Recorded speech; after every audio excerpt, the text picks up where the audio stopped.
Coming up in this video, how to awaken your intuition. Can anyone do it? What's the secret? And as always, if you have any questions regarding the topic of today, drop them in the comments. If you're coming on and watching live with us, give us a hashtag live tribe. And if you're watching on the replay, hashtag replay fam. And for all our Zen heads in Zen Ed Academy, let us know you're here with the hashtag Zen Head for Life. Zen Head for Life. Today, we are going to help you wake up your intuition with 3 tips. Those of you that don't know us yet, I'm Heather. And I'm David from ZenMostGuardian.com. Yes. I want to notice the Einstein shirts we're wearing today. We're going to throw some Einstein at you today. So it is so easy to drift away from that place of wonder in our daily lives where our intuition is open and free, right? So intuition can go to sleep when we get too stressed out, lose our ability to play and imagine. And when we are just not having any joy in life, our intuition is not just asleep, it is in a straight up coma,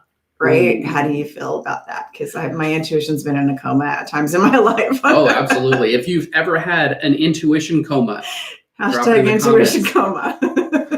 So we're going to go and quote a bit of Einstein today, a little bit. Yes. Because he's one of our favorite influencers. Okay, he is the influencer extraordinaire. I love Einstein because my dad kind of raised me on Einstein. And as some of you know, my dad passed away recently. But Einstein reminds me a little bit of my dad because it's that beautiful mix of what we were talking about earlier, the scientist and the mystic, because Einstein really did engage his mysticism and his imagination like my dad did. So that's how I learned and that's how I move in the world. So let me lay this quote from Einstein on you to set the mood for today. He said, the most beautiful thing we can experience is the mysterious. It is the source of all true art and science. He to whom the emotion is a stranger, who can no longer pause to wonder and stand wrapped in awe, is as good as dead. His eyes are closed. To know what is impenetrable to us really exists, manifesting itself as the highest wisdom and the most radiant beauty, which our dull faculties can comprehend only in their most primitive forms. This knowledge, this feeling is at the center. So that's an Einstein mouthful. That's an Einstein mouthful, but I wanted to lay drop that knowledge bomb on you because I think that says it all. Yep. You can't live in either one world or the other and be fulfilled. You have to let them bridge together. Right. So let's talk about how to give your intuition the wake-up call that you are ready to play and have some joy. Because you feed intuition with joy. That's what it eats, by the way. Pretty much. In case you were wondering. I don't know where you get, that package, but we're going to try to help you. Yeah. So now it's time for the good stuff. Here we go. Time for the good stuff. Time for the good stuff. Time for the good stuff. Now here we go. Here we go. Here we go. Go. I'm gonna find like a really good. Here we go. Like here we go. Go. Okay. All right, moving on. Tip number 1. Einstein said, "Few are those who see with their own eyes and feel with their own hearts." Who's feeling that one? So, in order to do that, we have to relax into ourselves. So the deeper you can relax while remaining consciously alert, the quicker you can set free the ability to feel into yourself and unleash the mind's ability to create pathways for your intuitive potential. Okay, does that make sense? Yeah? So why is that? Because relaxation itself alters your state of consciousness, as well as the ability to get deep inside of your own mind. The deeper the relaxation, the more benefits. As your brain decreases the speed of brain waves, your breath will slow from about 12 breaths per minute to about 6. Chilling out makes your brain more efficient. In other words, go slow to go fast. And this is why we do things like our yoga and our meditation and things that force us to breathe slower, go slower, and relax. So physically what's happening is your metabolic rate lowers and your stress level is reduced. Cellular repair and new growth starts to accelerate, and your body uses that opportunity while you're relaxing to get rid of toxins. So all of that serves to reduce that stress in the body, which keeps us farther and farther from naturally feeling our intuition. Yep, and our genius. So overall, you are reducing the fight or flight response in the body, which is the thing that can trip up your natural intuition. Self-doubt, which stems from that fight or flight response, can sabotage your intuition in a split second. But if you relax more, you get the body in the habit of relaxing instead of tensing. You're basically training your body to chill out. So somebody was talking about self-doubt is their biggest saboteur for their intuition. And this is why, because it's so tied into the fight or flight response, that when we're learning the skills of intuition or waking it up from its coma, we have to condition the body to be receptive to it. It's not just a mind thing, it's a body-mind thing. So relaxation fosters patience and understanding. It gives you that time out to wind down from the day and switch into neutral. I'm always talking about neutral because you can't really have clear intuition or psychic abilities if you don't approach it with a neutrality. It gives you a non-judgmental state where all things are possible and you can feel good about yourself. Einstein's best ideas showed up when he was chilling out, taking a nap. We talk about Einstein and his naps all the time. I always want to throw you something new, a curveball sideways to get you thinking differently. Always with the sideways curveball. Always with a curveball. So tip number 2 is imagine, okay? Einstein said that imagination is more important than knowledge. For knowledge is limited, whereas imagination embraces the entire world, stimulating progress and giving birth to evolution. The faculty of imagination is just as important to your emotional and mental health as all the physical self-care you do. Why is that? It is the thing that exercises your brain, that keeps it flexible, that creates and empowers that neuroplasticity, that ability for the brain to kind of rewire and think on its feet. Brain health, getting more fluid and more oxygen, more everything into your brain. It helps you to visualize possibilities. Okay, so a healthier brain is a chiller brain. A chiller brain is a healthier brain. Artists explore the mystery of form with imagination, and in science and math, the imagination often proves previously unsolvable problems. My dad was a mathematician, among other things, and so he did like high-level math, like I could barely do algebra. Right. And so he was always working on those kind of crazy things. And I was also thinking about astrologers. Do any of you guys study astrology?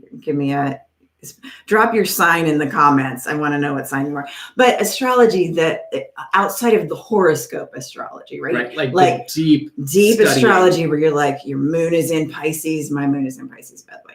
Your moon is in Pisces. Your Venus is in whatever, all of those different things. Those create genius. And here's why. It's because you're studying all the different pathways in the webs, and that's creating neural pathways, relaxing the mind into and being receptive to intuition and all this stuff. So it's not just learning the facts, it's you're creating neural pathways. Yep. So studying astrology makes you smarter. So studying anything, learning about anything, and getting real information makes you smarter, because you get to the point where you have all of that information in your subconscious, and then in chilling out, that subconscious mind is going to bring all of the right answers from the information that you studied to the surface of your mind in a way that makes sense.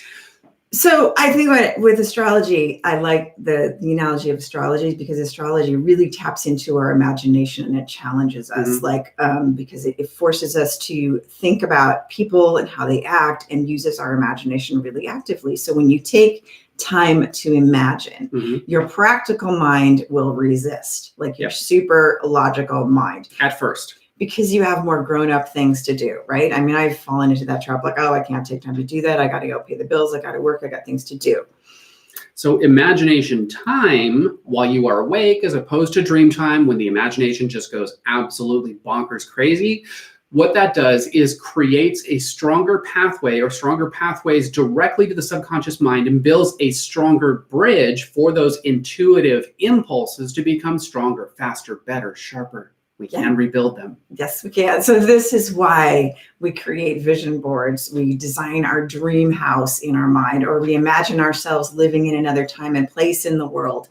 So like I said, there are some things that stimulate our imagination that we're not even realizing do. So like studying astrology or something kind of different that we haven't learned about before, herbs and all kinds of things. So Einstein fully credits his imagination with producing the actual formula of E equals mc squared. You know, the theory of relativity, you know, that little bitty bit that revolutionized the entire world of rational thought and scientific inquiry.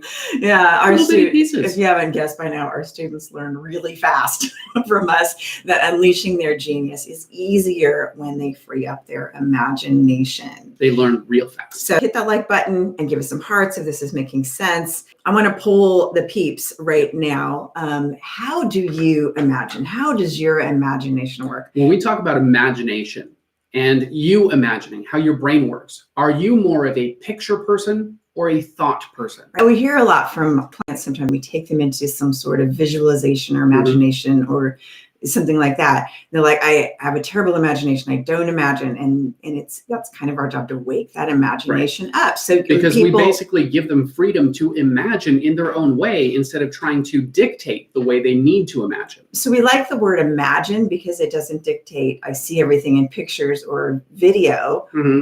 It can be the way that you think too. Yes. So do you imagine in pictures, in video, or in thoughts? I personally imagine more in thought, and Heather personally imagines more in visual. So you guys are all a mix. I think some people are a mix. I think I'm kind of a mix. I think everybody's a mix, but there's one more predominant. Yeah, I think mine can be dominantly visual, but I definitely am a mix. So tip number 3.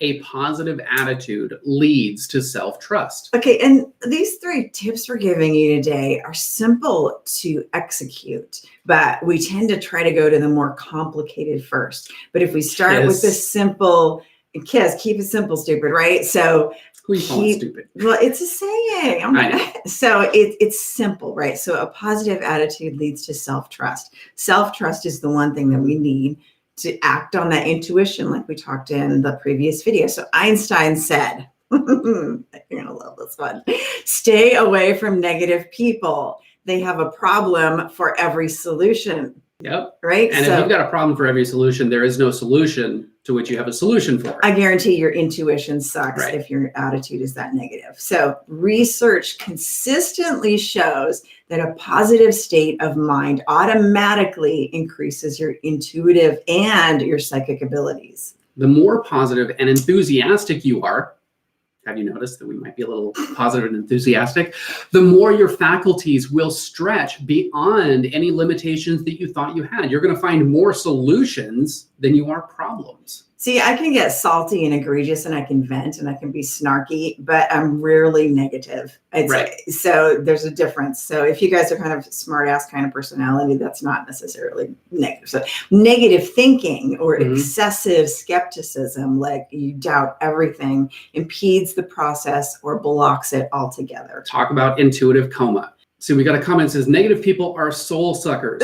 Absolutely, because first off, they are sucking their own soul, and when they run out of that juice, they need somebody else's soul. Right. So I want to talk about skepticism a little bit because we talk about this all the time. We see the extreme end of positive, unicorns and fairies. And then we see the other extreme of like, it's all bullshit. Right. So you have these 2 extremes and both of them are rigid. Right. So you've got like these, and the people that are like so far in the clouds are like all those negative people, they don't understand, but they're actually being super rigid and not hearing the other group. So the other group's super rigid and hyper rational. They can't hear the other. So you got to kind of go in the middle because I want to talk about skepticism because some skepticism is what keeps you asking questions. It's healthy. You can't just accept everything at face value without asking questions. Otherwise, you like go all the way to the area of accepting everything being all light and fluffy, but then you're actually become rigid again. So it's kind of full circle. So if you have too much rigidity or too much skepticism, your intuition is going to go back into that coma.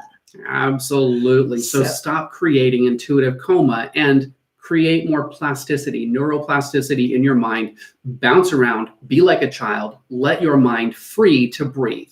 And we find that people who are in the most positive frames of mind are also the most self-actualized.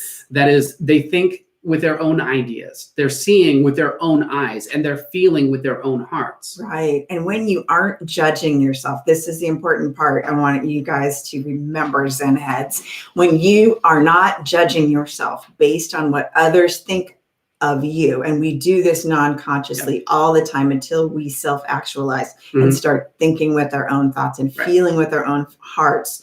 You free up all that mind power and you clear the clutter of the bridge, between the intuition and the action, all that. There's no more trash on the bridge. You have to like jump around. You just move. You trust yourself to see with your own eyes and feel with your own heart. The only time we trip ourselves up and we have self-doubt is when we're not thinking with our own mind and feeling with our own hearts. Have we cleared up some mysteries or busted some myths or helped you simplify the process? We want to know that. Spiritual mythbusters, that's what we strive to be. So Danielle says, yes, that frustrates me so much. I am such a problem solver and solution finder. I cannot stand when people do nothing but point out the problems. So with that, let them have their moments of frustration. You're not trying to change them. Just go for yours. Okay? Go for your solutions. Catch and release. Swipe left for the negative people. Love the way you put that about the trash on the bridge. Really makes sense in a visual context. Absolutely. # mind blown. Relax, positive attitude and self-trust, and imagination. Those are the three basic foundations of creating a healthy place for your intuition to just function, of where your intuition can grow like a healthy plant. Got it. So we do, as always, want to give some love back to one of our Zen heads that loved us recently. E.K. shared his experience with us on the Google machine. He says, David and Heather are amazing. I've studied with them for over 2 years with incredible self-empowerment and personal growth results. They have a special gift of healing energy. Love, love, love them, and would recommend them as a go-to stop for individuals lost and needing direction. Plus, they are so entertaining. I think that's my favorite part, is that the entertainment part, because for us, in order to get some of this deep information and make it digestible, have fun with it. You gotta play and have fun. Like Einstein. Okay, read it. It says, I have no special talents. I am only passionately curious. Yes. And that's what it takes to take your brain skills from basic to bodacious. Be curious. So we've learned that self-growth and developing your intuition in your personal and professional life go together like sushi, Sapporo, and sake. And that is why we created our signature subscription membership, Zen Ed Academy, to bridge that gap and to teach the real stuff. So you could keep bouncing around like a pinball from one outdated program to another, never gaining traction, or start hacking your mind, healing your heart, and connecting your soul. Because I know all y'all light workers want to change the world. The great thing about this group is that you get all of our classes, and it just is a library that keeps growing. The replays are always available, all of the classes, all of the time. Are you ready for psychic and mediumship training that does not scare the crap out of you? Zen Ed Academy is where the science of self-growth meets the magic of mysticism. This is going to work for you, even if you're allergic to fairy dust. Sometimes I am. Sometimes it's seasonal. It's seasonal, and just need real information without all the unicorn poop. All that info down below. If you like this video, hit that like button, smash on it, smash on it, smash on it 5 times. Okay. Okay. If you have any questions, let us know in the comments. We would love to hear from you. And that is where we get ideas for these videos to help you guys on the daily. For more mind hacking pro tips, be sure to subscribe and click the bell to turn notifications on, so you're the first to know when we drop a new video. I'm going to get in on this like shenanigans one of these days. I'm going to start playing along, or when we go live. And we know that time is a valuable and precious resource. And the fact that you guys have chosen not only to spend that with us, but most importantly, to level up your own skills, your own brain, your own intuition, to access your genius. We honor and appreciate that. Thank you guys for watching, and we will see you in the next video. See you in the next video.